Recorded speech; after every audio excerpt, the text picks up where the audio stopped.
Hello friends, Ramanand hair. दोस्तों, आज हम अपने इस डिस्कशन थ्रू प्रॉब्लम के सीरीज में ट्रांसपोर्टेशन प्रॉब्लम का बहुत ही इंपॉर्टेंट क्वेश्चन डिस्कस करेंगे। दोस्तों, ये क्वेश्चन गेट 2005 में आया था 2 मार्क्स का, और लगभग मैक्सिमम बुक में इसका आंसर गलत दिया हुआ है। तो दोस्तों, पहले ये बता दे रहा हूं मैं क्वेश्चन क्या है।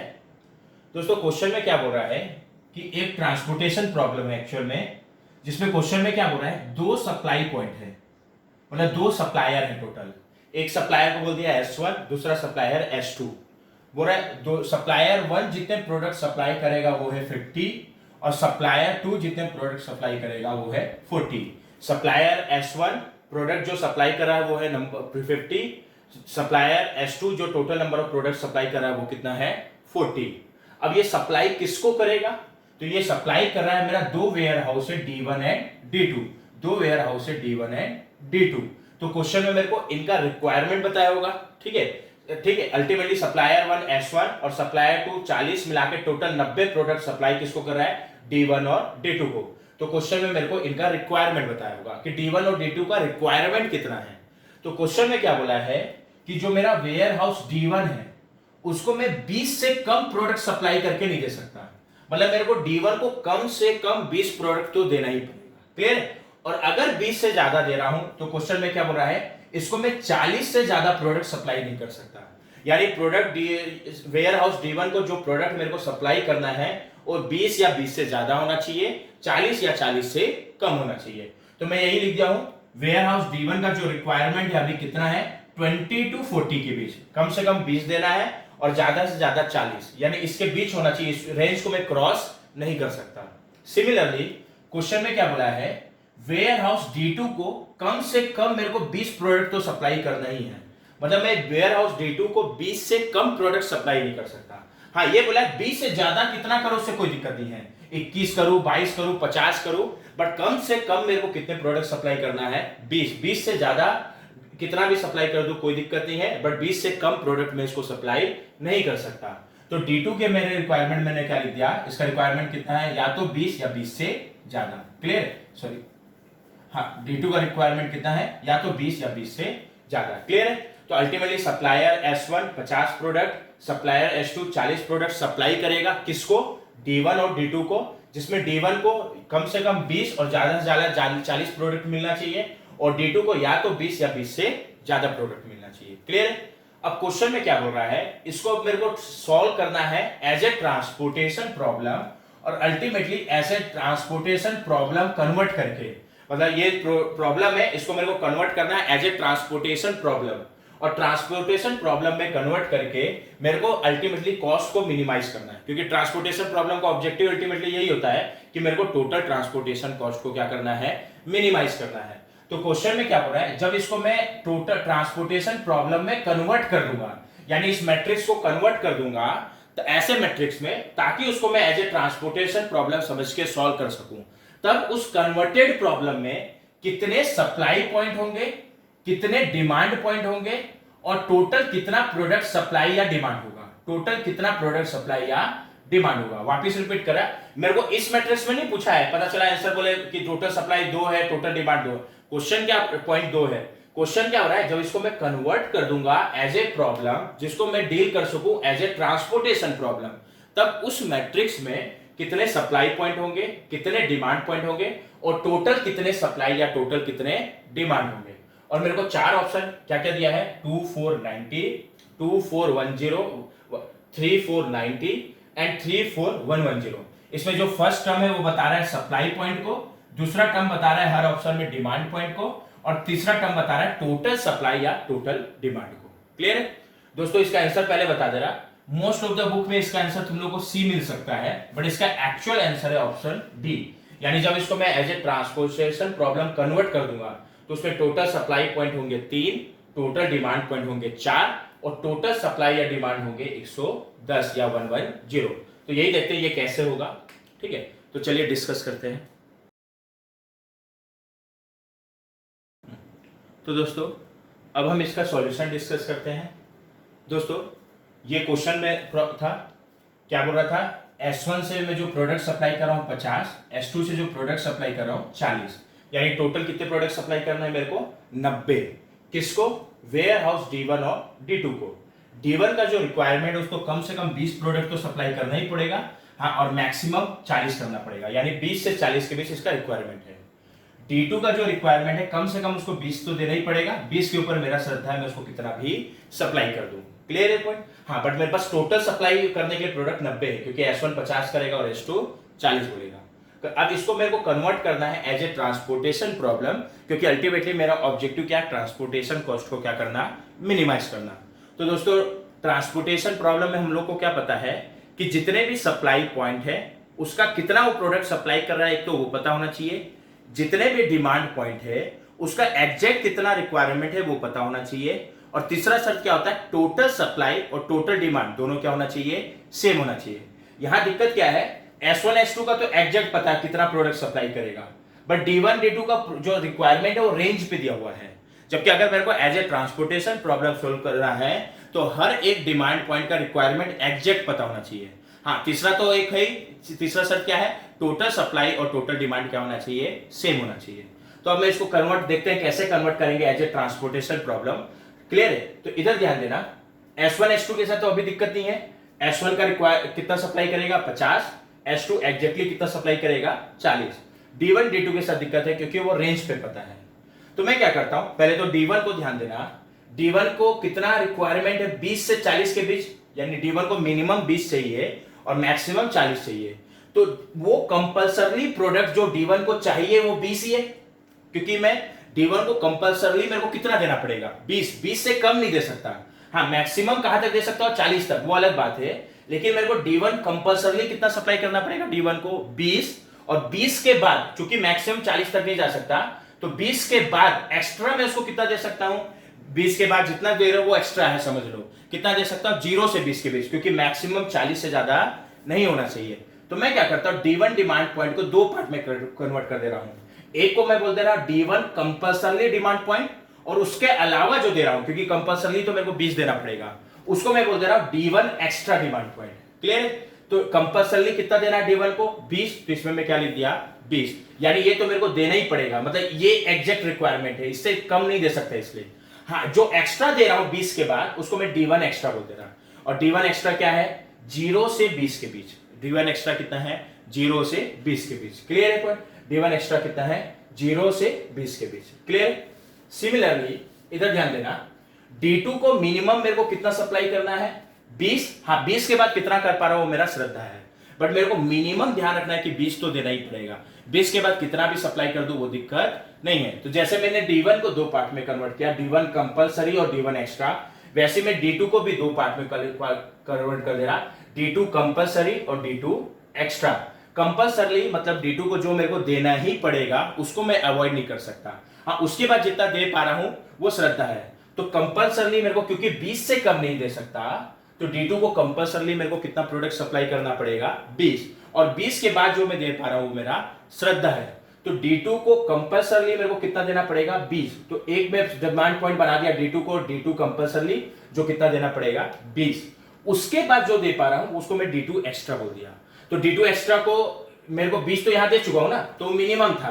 तो इसके बाद जो दे पा रहा हूं वो एक्स्ट्रा है। तो अगर कुछ नहीं दे रहा हूं तो D2 एक्स्ट्रा को कितना दिया? 0। बट मेरे को मैक्सिमम देखना है। जैसे D1 एक्स्ट्रा को मैं मैक्सिमम कितना दे सकता हूं? 20। 0 से 20 के। वैसे अब मैं ये देख रहा हूं D2 एक्स्ट्रा को मैक्सिमम कितना दे सकता हूं। तो यहां क्वेश्चन में क्या बोला है कि D2 को तो 20 के बाद कितना भी दो कोई फर्क नहीं पड़ेगा, तो इसको तो मैं 20 दे दिया। तो इसका मतलब ये नहीं कि D2 एक्स्ट्रा को मैं इनफाइनाइट दे सकता हूं, क्योंकि मेरे पास लिमिट क्या है कि मेरे पास टोटल जो सप्लाई करने के लिए प्रोडक्ट है वो 90 से ज्यादा नहीं है। तो उससे मेरे को निकल जाएगा कि अगर मैं D2 को जितना हो सके उतना दूं, मतलब एज मच एज पॉसिबल दूं, तो कितना मैक्सिमम दे सकता हूं। तो इधर ध्यान देना, अगर मैं D1 को जितना मिनिमम हो सके उतना दूं, तो बाकी पूरा जो प्रोडक्ट सप्लाई होगा वो D2 को होगा। तो D2 को जो प्रोडक्ट मिलेगा वो मैक्सिमम मिलेगा। तो D1 को मैं मिनिमम कितना दे सकता हूं? D1 को मैं मिनिमम कितना दे सकता हूं? 20। और टोटल मेरे पास कितना सप्लाई करने के लिए प्रोडक्ट है? 90। तो अगर मैं D1 को मिनिमम दूं 20, तो 90 माइनस 20, तो D2 को सप्लाई करने के लिए मेरे पास कितने प्रोडक्ट बचे? 70। और 70 में कंपल्सरी मेरे को कितना प्रोडक्ट D2 को देना था? 20। और जैसी कंपल्सरी वाला दे दिया तो 70 माइनस 20, एक्स्ट्रा कितना बचा जो D2 को सप्लाई करने के लिए, अगर मैं D1 को मिनिमम दे रहा हूं तो D2 को सप्लाई करने के लिए एक्स्ट्रा कितना डिमांड प्रोडक्ट बचा 50। तो D2 को मैं मैक्सिमम कितना प्रोडक्ट सप्लाई कर सकता हूं 50 से ज्यादा नहीं कर सकता, क्योंकि अगर मैं D1 को, क्योंकि मेरे को 20 देना ही पड़ेगा और D1 को 20 दे दिया तो मेरे पास 90 माइनस 20 कितना प्रोडक्ट बचा सप्लाई करने के लिए 70 में 20 जो कंपल्सरली देना था वो तो D2 में लिख चुका हूं, तो अब ये कंपल्सरली वाला हटा दो 20, तो 70 माइनस 20 50, तो एक्स्ट्रा जो मेरे पास बच रहा है अगर मैं D1 को मिनिमम सप्लाई कर रहा हूं तो कितना बच रहा है 50। तो मैं क्या बोल सकता हूं D2 एक्स्ट्रा का जो रिक्वायरमेंट है वो क्या होगा 0 से 50 के बीच। Clear point. तो अब मेरे को इसको थोड़ा सा मैं कन्वर्ट किया, जिसमें D1 कंपल्सरली का रिक्वायरमेंट है 20, D1 एक्स्ट्रा है 0 से 20, D2 कंपल्सरली का रिक्वायरमेंट है 20 और D2 एक्स्ट्रा का कितना है 0 से 50। अभी भी ये ट्रांसपोर्टेशन प्रॉब्लम में कन्वर्ट नहीं हुआ, ये दोनों तो पर्टिकुलर एग्जैक्ट कन्वर्ट हो गया, बट ये अभी भी रेंज पे है कि D1 एक्स्ट्रा को कितना रिक्वायरमेंट है 0 से 20, D2 एक्स्ट्रा को कितना रिक्वायरमेंट है 0 से 50, जबकि हर एक डिमांड पॉइंट का रिक्वायरमेंट एग्जैक्ट होना चाहिए। तो इधर ध्यान देना, इसको मैं कैसे मैनेज करूंगा, ठीक है, इधर ध्यान देना। अभी ये इस चीज में दिमाग मत लगाओ, इस रो पे डमी सप्लाई वाले में। अभी इधर ध्यान देना, D1 को तो ठीक है कितना एग्जैक्ट सप्लाई हो रहा है चाहिए 20, D2 D1 कंपल्सरली है और D2 कंपल्सरली को एग्जैक्ट कितना चाहिए 20। एक्स्ट्रा वाले में क्या दिक्कत है कि D1 एक्स्ट्रा को मैं 0 से 20 के बीच दे सकता हूं और D2 एक्स्ट्रा को मैं 0 से 50 के बीच दे सकता हूं। तो एक बार मैक्सिमम देखता हूं, D1 एक्स्ट्रा को मैं सपोज जितना मैक्सिमम हो सके उतना दे रहा हूं, तो कितना दे सकता हूं 20, जबकि वो 0 से 20 होना चाहिए। और D2 एक्स्ट्रा को मैं जितना मैक्सिमम हो सके उतना दूं, तो कितना दे सकता हूं 50। तो ये अभी एग्जैक्ट लिख लिया, बट यहां दिक्कत क्या हुआ, अगर मैं जितना मैक्सिमम हो सके उतना दे रहा हूं, D1 का को 20 तो देना ही था उसको कंपल्सरली कर दिया, D2 को 20 तो देना ही था तो उसको कंपल्सरली बोल दिया। जो एक्स्ट्रा था D1 को 0 से 20 के बीच, तो मैक्सिमम अगर मैं देने की कोशिश करूं तो कितना दे सकता हूं 20। D2 एक्स्ट्रा को मैं कितना दे सकता था 0 से 50 के बीच, तो मैक्सिमम देने की कोशिश करूं तो कितना दे सकता हूं 50।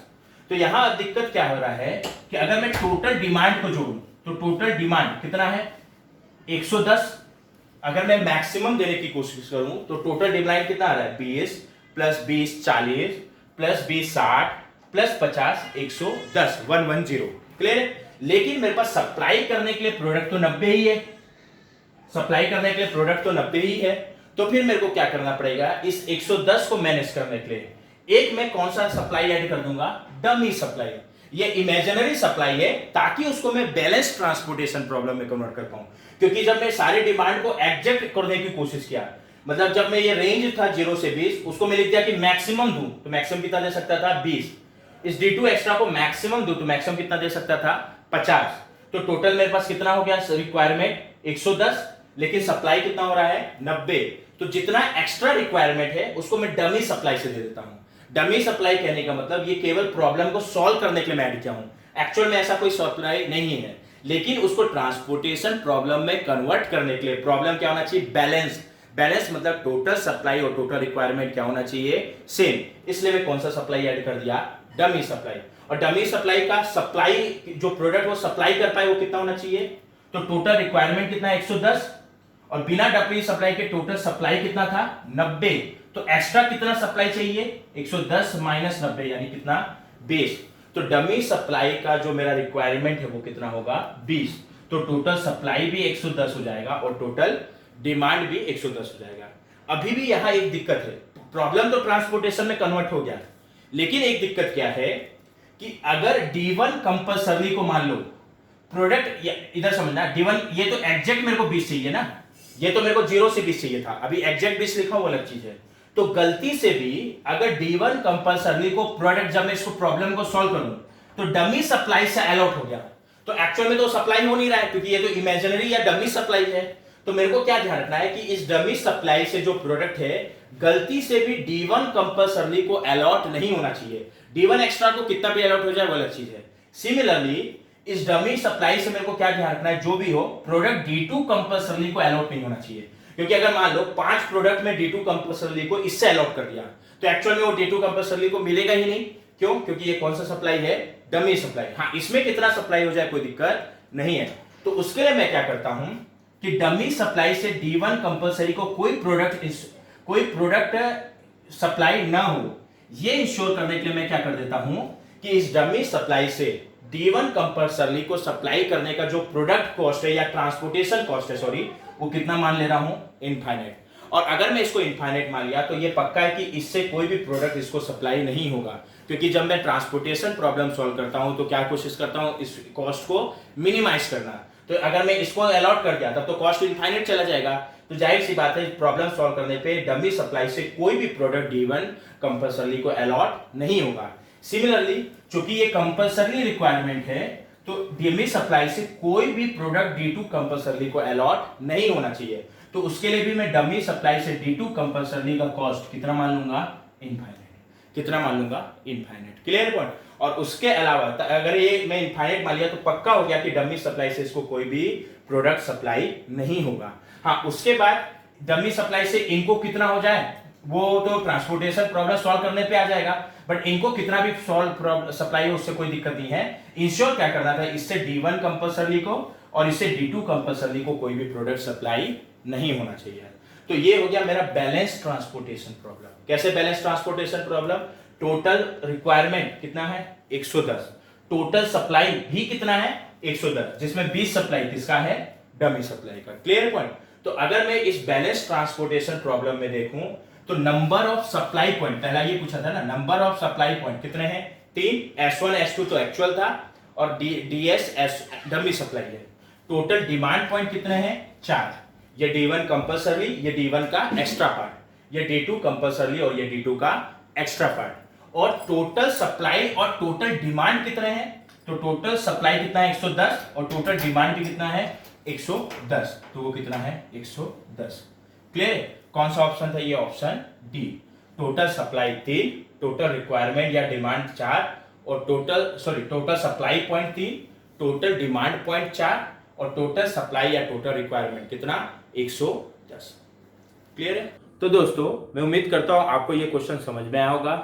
अगर ये क्वेश्चन आपको समझ में आया तो कृपया वीडियो को लाइक कीजिए, कमेंट करिए और ज्यादा से ज्यादा शेयर करिए। और फ्यूचर में इस तरीके का डिस्कशन और देखने के लिए इस चैनल को सब्सक्राइब करिए। और हमेशा याद रखिए, to get success determination is the की।